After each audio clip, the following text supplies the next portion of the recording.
इधर आओ, मेरे से बात करो, मुझे अपनी समस्या समझाओ। आओ, आ जाओ आ जाओ आ जाओ। अरे मार क्यों नहीं इनको? इनसे कहिए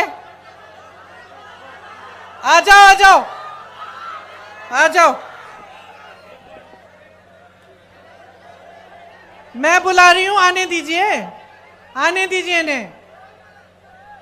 आ जाओ बेटा।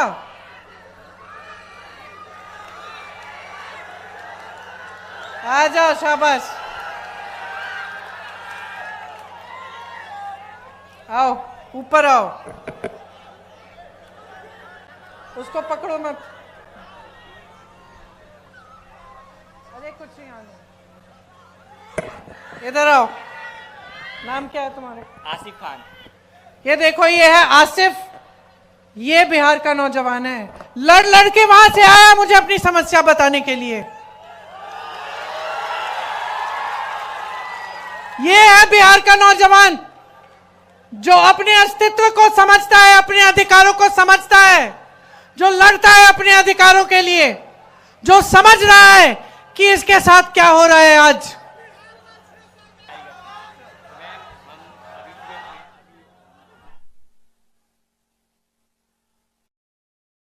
सुनिए, ये क्या बता रहे हैं मुझे कि इनके भाई ने नीट का एग्जाम दिया और उनके जैसे जो अभी एसएससी का एग्जाम, एसएससी का एग्जाम हुआ, उन्होंने काफी नौजवानों ने वो एग्जाम दिया और ये मुझे बता रहे हैं कि जिस तरह से रिजल्ट आ रहे हैं उससे दिख रहा है कि फिर से पेपर लीक हुआ है। कह रहे हैं कि जब प्रदर्शन करने गए, अपने अधिकार मांगने गए, तो इनको पुलिस ने पीटा, कि प्रशासन ने दबाने की कोशिश की। जैसे यहां पे जब अपनी बात करने लगे तो आपने इनको रोका। पुलिस वाले मेरे साथी हैं। आपकी गलती नहीं है, आपकी गलती नहीं है, आप अपनी ड्यूटी कर रहे हैं। आपको बताया गया है कि आपकी ड्यूटी जनता की आवाज को दबाना है, यह बताया गया है। क्योंकि आपकी सरकार है वो ऐसी सरकार है जो जनता की आवाज सुनना नहीं चाहती है। मैं आपको एक बात बताना चाहती हूं, मेरे बचपन की बात है। मेरे पिताजी प्रधानमंत्री थे, मैं उनके साथ अमेठी गई। अमेठी उनका संसदीय क्षेत्र था। बैठ जाइए आप। मैं उनके साथ अमेठी गई, छोटी सी थी, 10-12 साल की थी, पीछे पीछे चलती थी। हम एक गांव में गए और मैं अपने पिता से डरती थी क्योंकि मेरे पिताजी वो मतलब नियम के आधार पे चलते थे। हम कुछ गलत वलत करते तो खूब डांट खाते थे। पिताजी गांव के अंदर गए, मैं पीछे पीछे गई और एक महिला बड़ी जोर से उनको डांटने लग गई। मैं डर गई। मैंने सोचा ये महिला कैसे डांट रही है मेरे पिताजी को। अब आप सोचिए, मेरे पिताजी प्रधानमंत्री थे, गांव के अंदर गए, गांव की महिला ने उनको खूब डांटा कस के। क्यों? क्योंकि भैया तुम 7 महीने पहले आए थे, तुमने हमें कहा था कि यहां पे नल लगवाओगे। 7 महीने निकल गए हैं, तुम हमारे सांसद हो, तुम प्रधानमंत्री हो, अभी तक तुमने नल नहीं लगवाया। डांटा उन्होंने। तो मैंने सोचा, मैं छोटी सी थी, मैंने सोचा तो भैया अब तो पिताजी डांटेंगे, तो मैं और डर गई।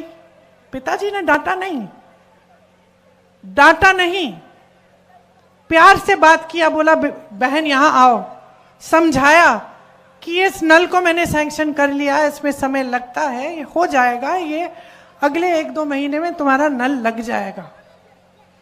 जब हम गाड़ी में बैठे, मैंने पिताजी से पूछा कि पिताजी तुम्हें इस गांव की महिला ने बहुत डांटा, आपको गुस्सा नहीं लगा, गुस्सा नहीं चढ़ा?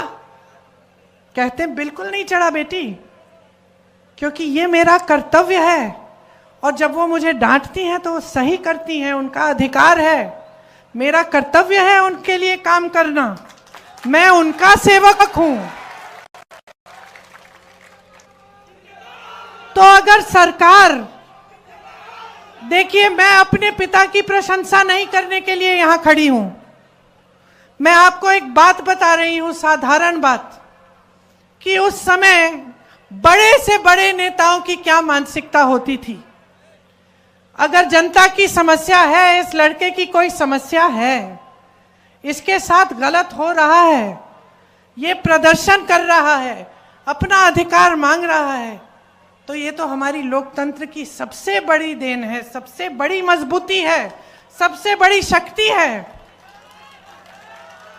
नेता को इसके सामने झुकना चाहिए, नेता को कहना चाहिए कि हाँ, हम तुम्हारी समस्या को का समाधान करने की कोशिश करेंगे।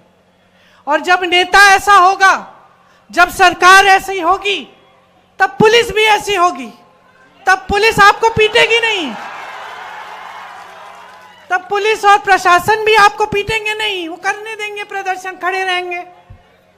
आप अपना प्रदर्शन करेंगे, वो खड़े रहेंगे, आप प्रदर्शन करके घर चले जाएंगे। तो इनकी गलती नहीं है, ये भी अपनी ड्यूटी कर रहे हैं, क्योंकि इनकी सरकार इनको कह रही है कि जाओ दबाओ इस प्रदर्शन को। तो समझ लीजिए कि बदलाव आपको हर स्तर पर चाहिए, आपको हर स्तर पर लाना है।